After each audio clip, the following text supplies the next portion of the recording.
بسم اللہ الرحمن الرحیم۔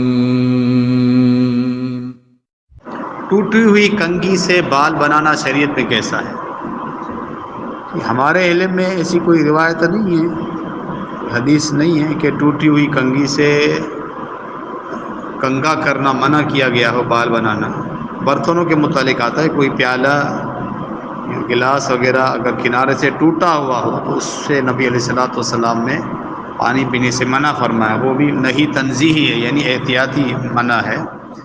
لیکن ٹوٹی ہوئی کنگھی سے بال بنانے سے منع ہمارے علم میں نہیں۔ آداب میں تو ضرور آتا ہے کہ انسان کے آداب اور انسان کی شخصیت اور لحاظ اور مروت کی جو چیزیں آتی ہیں انسان کے لیے، تو کنگھی کا درست ہونا، مکمل ہونا صحیح ہے، مکمل ہونا چاہیے۔